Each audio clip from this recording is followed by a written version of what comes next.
That's part of the change of words that took place during that seating, which happened earlier on in the week. Chairperson, good evening, and thank you very much for your time and for joining us tonight here on In Focus. I'm playing that to give us context of what we're talking about, and this probably is the tip of the iceberg in terms of what those who've been watching this inquiry have seen, maybe even since July when this inquiry started. In your own words, in your own analysis, what is driving this tension between you and the legal representative of the Public Protector? Good evening, Thabo, and evening to viewers of 4-5. I don't know what drives the tension. Perhaps one can say inherent in the process that we have embarked on is a level of robustness that is expected to be seen, perhaps from somebody who is there as a legal representative of the Public Protector in his cross-examination and other things. And one has no problem with that. Perhaps there are times when a line gets to be crossed. So what you would have seen on Tuesday, the 28th day of meeting witnesses, I regard that as a distraction and as a sideshow to the important work of this committee up to so far. Yeah. We have laid evidence bare with a number of witnesses. And when we started this work, we had a two-pronged attitude that says we're expecting these two outcomes. Want to lay evidence that will assist the Public Protector to exonerate herself, but also vigorously lay evidence that will assist the committee to make findings on her. Yeah. According to the legal representative of the Public Protector, Advocate Mpofu, this essentially, I mean, not his words, but what he's saying, this was the straw that broke the camel's back, so to speak, because he believes that for the past months, he's been really, to use his words, abused by you in so many words. And what happened particularly on Monday was a 3-hour-long shouting down match by you, abusing him, unwarranted abuse. Talk to me about whether or not, coming into that meeting on Monday, you knew very well that he will be making an application for a postponement. Well, let me make this point first. That on Tuesday, we were continuing with a witness that would have been on the stand since Saturday. So we're in the middle of cross-examination with members waiting to ask their questions. So we went into Tuesday, all of us knowing there's a meeting taking place. So you would have started requesting the meeting to be postponed, and we couldn't agree to that. There's no way that we can, in the middle of this, because he himself, based on the outcomes of the Western Cape High Court, created what I term an emergency for themselves, and therefore expecting the committee to then be in a crisis mode because of that. So we couldn't agree to the postponement. And then the second issue that was also placed was that he was not ready on that day for cross-examination, and I granted him that he's not ready, and therefore will do his cross-examination on Wednesday the 21st, and therefore allowed members of the committee to ask questions. He certainly would not have been happy about that because, in his view, he wanted the meeting not to take place. The issue of the Public Protector was dropped in because I would have asked whether there was an apology for the Public Protector not to be present. He said there was no apology. And I therefore became curious that is this a case of the Public Protector absenting itself? And the issue of the medical certificate only came after the meeting, that there is a doctor's certificate, and I had to consider that post the meeting, not during that time. So Are you disputing the timeline that Advocate Mpofu is saying on Saturday, as you put it, when that sitting ended, he had indicated that following the outcome of the court judgment and now the Democratic Alliance challenging this, it looks like they will not be able to participate in the week's proceedings. And he says it went on a Sunday, if I'm correct, yeah. He wrote a letter having learned that now the president has really said he is also joining this particular matter. And when he wrote the letter on Sunday, you still turned him down. On Monday, still, he wrote a letter to you, quite a long letter, and he says you've written him also quite a long reply, still again refusing him. What were you unhappy about this postponement application? I would have asked him, the first key question I asked him was, the matter is set for Friday, which is tomorrow. And by the time we met on Tuesday, 9 o'clock on that day, he would have submitted whatever he needed to submit. And therefore the question asked from him was, the time that you want to have this meeting postponed and wait for you, you want that time to do what? Because you have got the Western Cape High Court this coming Friday, tomorrow. The Constitutional Court matter is not in this week.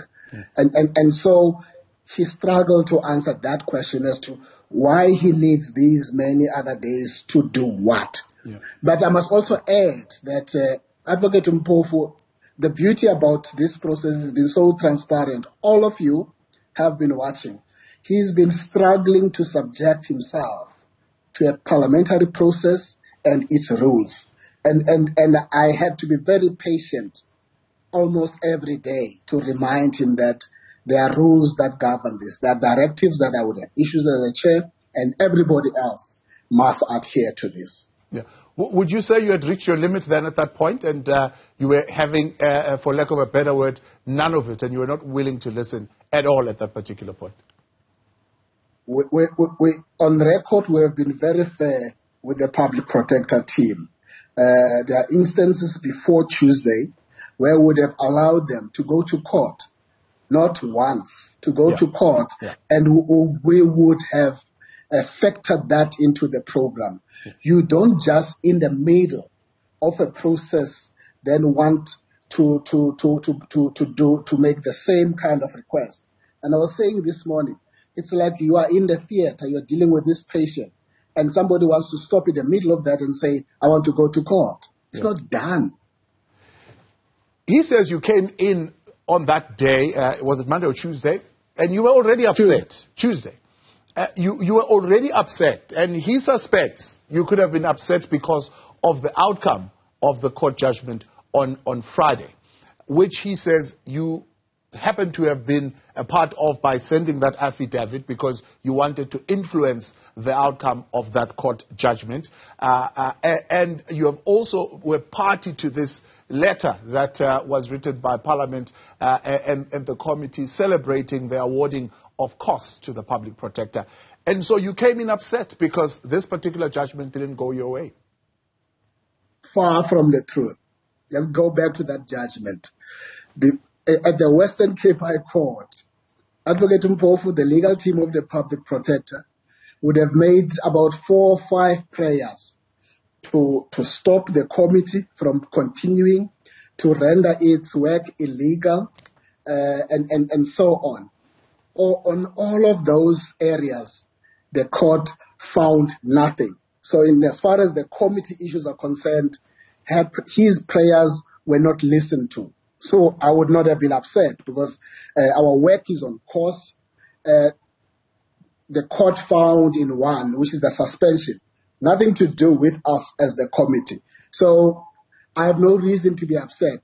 I've been very patient in this process, and I'm sure if you watch the clip, you would see who really was upset in that in that process. Because at the very start of the committee, as I was introducing the witness, he wanted to speak before the witness is even introduced. I stopped him because it's not done. He then would have been angry. Yeah. So So, he alleges, and in fact, at some point, there's a clip, and I'm sure you've rewatched it yourself. I won't play that particular one, but where it got to a point where he said to you, take a chill pill. Literally, come down. Why are you shouting? And he said, at that point, you were just not listening. Your voice kept escalating. You just kept abusing him. Well, not true again. There are ways we go about that committee. A member of parliament, Advocate Dali Mpofu, evidence leaders, or a witness, anybody who wants to speak, raises their hand and they draw my attention to that. The challenge with him, as part of him crossing the lines, is disrespecting really the authority of the chair, and would sometimes even, as I address issues, would attempt to speak over the chair. Yeah. And I've absorbed all of those issues because what we are on about, it's not about the egos of the chair and so on. It's about, at the end, we want a process that will stand the test of time in any court. Now, on that question of disrespecting the chair, and I want you to tell me if this has got anything to do with it. Listen to this clip, which I'm sure you are aware of, and what is coming out of this remark by Advocate Mpofu. I just want to say to you that, the only reason I'm tolerating what you're doing to me is really for the interest of the client. Otherwise, you're not entitled to abuse me like you're abusing me. I'm senior to you in many ways, not just in age, but in many ways, you know it. So you have no right to abuse me. But fine, you've got the power now. You can exercise it, but you'll pay one day. But anyway, I was saying, Chairperson, that Pardon? Are you threatening me now? Yeah. Okay. Go ahead. Please conclude what you want to say and attend to that. I will make a ruling. No, it's not a threat, as I said. It's a promise. Yeah. I'm coming to the threat or the promise in just a moment. But I want you first to address this question, which has been quite interesting for many who've been watching, especially myself. I am senior to you in many ways, and you know it. We don't know it. What do you know? He's senior to you in many ways. How? What do you understand by that? Well, firstly, I would want to get into that because the issue of seniority has nothing to do with the inquiry that we're dealing with. I'm not going to lead that process based on the age of somebody. He's older than me. Everybody knows that. But here, it is not about me. It is about the position of the chairperson who's leading that process. And I don't understand why you would have even invoked seniority in the process where he's supposed to play his particular role. There's no seniority that is going to, because I can't have selective rules that he's older than me. I don't know what he says. I know because I've never met him. I've seen him from a distance.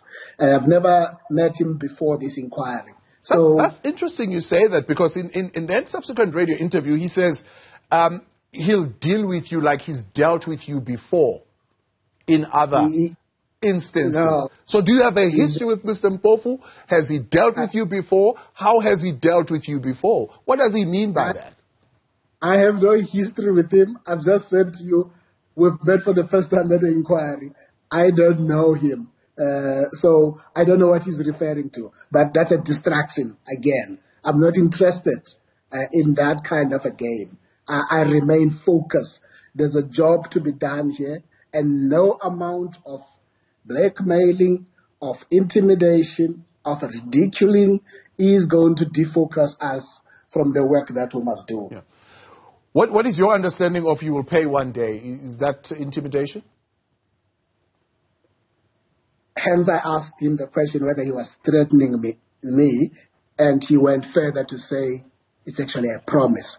And so I think that he is going to have to answer for himself, because he belongs to professional bodies. And one of those is your Legal Practice Council, who have got particular rules about officers of the court and how they need to conduct themselves. They would have watched that. It happened in the public. Their rules allow them to begin a process even without any complaint being laid. And so perhaps your next person to interview would be to the Legal Practice Council and ask them, what are they doing? Yeah. As far as you're concerned, I mean, he further on says in that clip, I don't know what these other parties are on about, because I've already withdrew the threat statement. I said, actually, it's a promise. It's not a threat. Does it make any difference to you? It's up to him to explain when he has to be made to account for that. And that is not going to be done by myself. There are institutions that will have to engage him. He's crossed the line, and I repeat, he needs to be assisted to walk back from the line he crossed. Are you convinced, though, yourself, that you've been fair in this process and you're continuing to be fair? I'll tell you three things that have been cited. One, you've dismissed the request to subpoena the president. That's one area where people are saying you've been biased. Two, you have, of course, wrote that affidavit seeking to influence the outcome of the court. You also participated in that letter that was celebrating the cost findings. And then three, you refuse to accept a postponement when the public protector is sick. And they're saying, surely this guy can't be fair. Well, the request to subpoena has got to follow a rigorous process. And there are steps to be followed. There's got to be level of relevance to the person you bring. You can't just bring Utabo Mdluli to this motion when he's not going to assist your committee in relation to the specifics of the motion. So if you don't meet that test, we can't just subpoena because it is your wish. The wishes and expressions, that's not how we work. So our denial of that subpoena was based on a proper process that has been outlined for him in the directives that are governing the work of this committee. In as far as the issue of the court, we would have been cited. Advocate Mpofu drew this committee into court. He's the one who wanted us to be in court. We got to be in court. He can't, when he has us where he wanted us to be, for us to just keep quiet and do nothing. And so we had to, once the Constitutional Court made a judgment on this issue of rescission, and which we were part of that as a party, we then said the letter that I wrote was on the basis of that, to say we would want you to pay attention to this. That can't be regarded as bias. There's no bias there. And the last point about Tuesday, I've already explained that I can't just agree to a postponement when there are no basis for the postponement, and I would have and I asked him to really help me to understand that he didn't make a case for that. So Chairperson, just once again for clarity, you're saying when exactly did they bring the issue of the public protector not being well and having gone to the doctor to your attention? Because subsequent to that, you have agreed to postpone on the grounds that the public protector is not well. Well, verbally, the matter was brought in the middle of the meeting, and therefore I would have received the medical certificate after I had closed the meeting.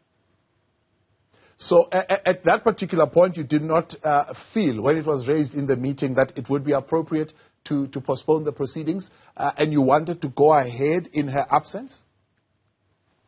The next item on that day was going to be members asking questions, and that is on record. So the public protector does not interact with the members asking questions, but whatever the members ask, she already has that on record. So it would not have in any way jeopardized the process or brought issues of credibility into the process? There's no prejudice.